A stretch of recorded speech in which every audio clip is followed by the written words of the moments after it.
Olá pessoal, sejam bem-vindos em nosso canal Isso é Física. Sou o professor Márcio e serei o seu professor de física. Hoje nós vamos falar sobre a ideia, da primeira lei de Newton. Parece ser simples, mas não é, meu jovem.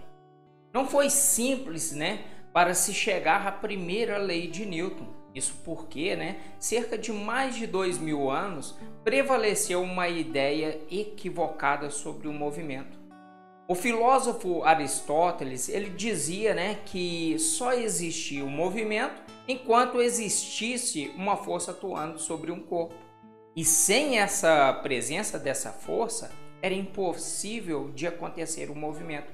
Ou seja, se eu deixo de fazer uma força sobre o corpo, o movimento obrigatoriamente ele deixa de existir. E de acordo com Aristóteles, os corpos se moviam em busca de seu estado natural. Então ele classificava os movimentos como natural, que é causado por uma força motor interno, e o violento, que é causado por um motor, no caso, externo. E para entendermos, melhor essa situação, nós vamos representar aqui uma pedra que esteja em movimento, ou seja, se a gente lançar uma pedra verticalmente para cima, segundo as ideias de Aristóteles, o movimento de subida dessa pedra será um movimento chamado violento. Por outro lado, na descida, ele será chamado de natural. Já que o elemento desse corpo, que constitui a pedra, é a terra. E o lugar, natural, ou seja, o seu estado natural, é o próprio chão. Para Aristóteles, o corpo que se movia, ele precisava de uma força chamada motora em contato permanente com ele. E sem ela, o corpo não poderia permanecer em movimento. E essa ideia permaneceu durante muito tempo, ou seja, até o século XVII, onde as suas ideias foram questionadas pelo físico Galileu Galilei, ocorrendo assim uma revolução na ciência. Meus jovens, Galileu ele refutou o pensamento de Aristóteles a respeito do movimento, do qual, de acordo com ele, o corpo pode estar em movimento sem essa presença da força que ele chamava de motora. Sendo assim, Galileu propôs uma teoria contrária às ideias de Aristóteles. Então, em busca de argumentos que comprovassem a sua teoria, Galileu começou a analisar o movimento de descida e subida de esferas em um plano inclinado.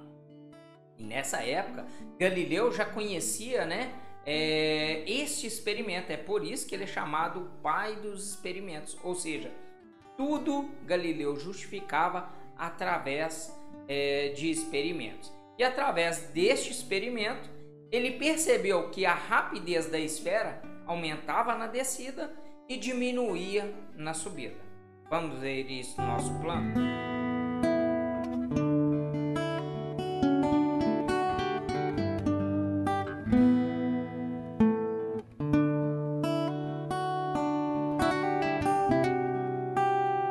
Para consolidar ainda mais a sua teoria, Galileu ele resolveu construir planos inclinados conectados um ao outro. E neste experimento, Galileu observou que ao abandonar a esfera neste plano de um lado da esquerda, ela subia praticamente quase a mesma altura do plano que ele construiu do lado direito. Mas foi quando ele percebeu que alguma coisa estava segurando o movimento dessa esfera. Então vou apresentar aqui para vocês a nossa arte aqui, ó, este plano que foi representado por Galileu. Pessoal, ele começou a polir este plano aqui, fazendo que este experimento, ao soltar a esfera, ela foi ficando cada vez mais evidente que a esfera subia a uma altura maior do seu lado direito aqui, ó. Quanto mais liso ele ficava, o plano inclinado, mais alto essa bola ia.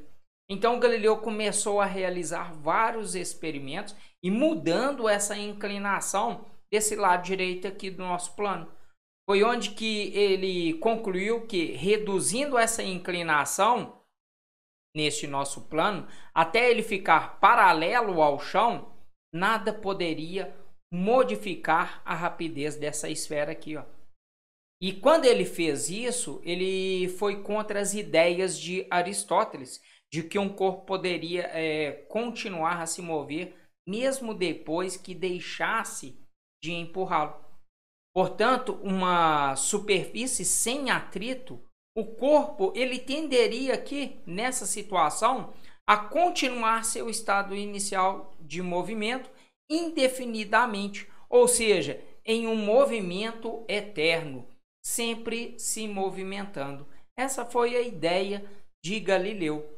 E isso nos dá uma ideia de inércia, ou seja, a primeira lei de Newton, não é isso mesmo? Porém, Galileu não registrou nada oficialmente os termos de força e inércia como tinha realizado em seus experimentos. Sendo assim, ele morre em 1642 e neste mesmo ano da sua morte nasce Isaac Newton, de uma família muito humilde, em uma fazenda na Inglaterra. E ele já nasce prematuro e predestinado à morte. Outro fato interessante é que ele nasce também órfão de pai, pois 3 meses antes de seu nascimento, o seu pai falece.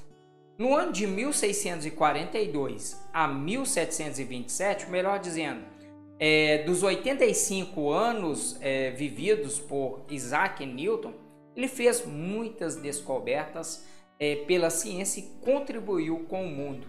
E uma das maiores descobertas foi durante a peste negra, que assombrou toda a Europa dentro do ano de 1665 a 1667. E neste intervalo, meus queridos, Newton ficou confinado no sítio da sua mãe durante 18 meses, do qual foi considerado os anos milagrosos, onde Newton fez descobertas como o binômio de Newton, cálculo diferencial e integral, composição da luz branca, as ideias de gravitação e as leis de Newton.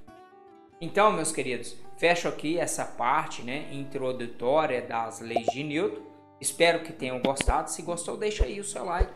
Se inscreva em nosso canal e ative o sininho de notificações, pois assim você receberá um aviso sempre que tiver um vídeo novo. Te espero na nossa próxima aula. Um grande abraço e fique com Deus.